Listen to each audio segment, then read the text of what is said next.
प्राणायाम से ब्रह्म ज्ञान तक की यात्रा।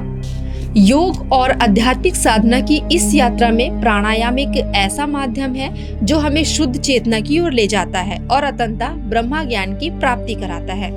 शब्द प्राणायाम संस्कृत के दो शब्दों से मिलकर बना है। प्राण यानी जीवन ऊर्जा और आयाम यानी विस्तार या नियंत्रण। अतः प्राणायाम का अर्थ है जीवन ऊर्जा का विस्तार या नियंत्रण। पतंजलि योग सूत्र में प्राणायाम को मन को नियंत्रित करने वाला अभ्यास कहा गया है। प्राणायाम का उद्देश्य न केवल श्वास को नियंत्रित करना है बल्कि शारीरिक और मानसिक तंत्रों को संतुलित करना भी है।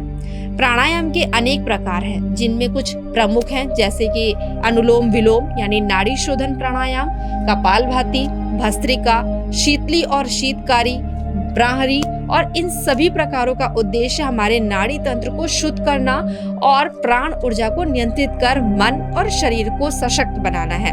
विज्ञान भी मानता है कि प्राणायाम करने से श्वसन प्रणाली मजबूत होती है, रक्त संचार बेहतर होता है और मस्तिष्क में ऑक्सीजन की आपूर्ति बढ़ती है।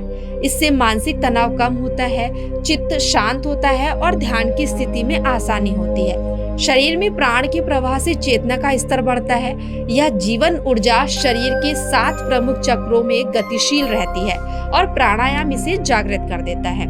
जब प्राणायाम के नियमित अभ्यास से मन शांत होता है तो ध्यान की अवस्था सहज होती है। ध्यान के माध्यम से व्यक्ति अपने अंदर की गहराइयों में उतरता है। ध्यान की प्रगाढ़ता से चित्त एकाग्र होता है और व्यक्ति के अंदर एक दिव्य प्रकाश या ज्ञान का अनुभव होता है। यही होता है ब्रह्म ज्ञान की दिशा में पहला कदम। ब्रह्म ज्ञान का अर्थ है परमात्मा या ब्रह्मा का ज्ञान।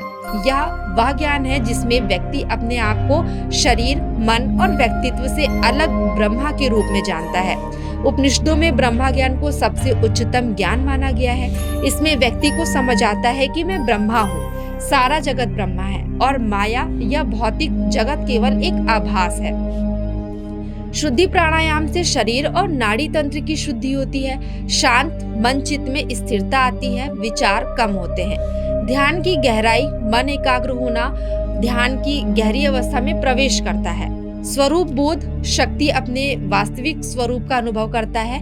ब्रह्म ज्ञान की प्राप्ति आत्मा और ब्रह्मा के एक रूप होने का ज्ञान होता है।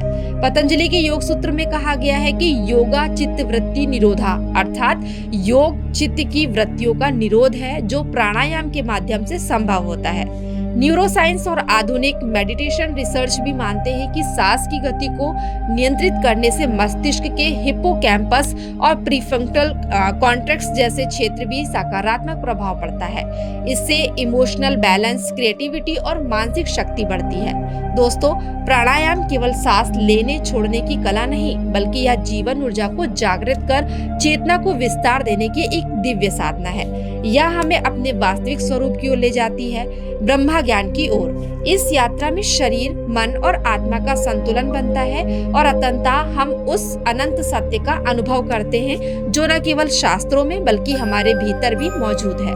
तो दोस्तों, कैसी लगी आपको आज की जानकारी? अगर पसंद आई हो तो हमें कमेंट करके जरूर बताइएगा। मिलते हैं अपने नेक्स्ट एपिसोड में ऐसे ही कुछ रोचक व ज्ञानवर्धक विषय के साथ। तब तक के लिए मैं आप सभी से आज्ञा चाहती हूँ। धन्यवाद।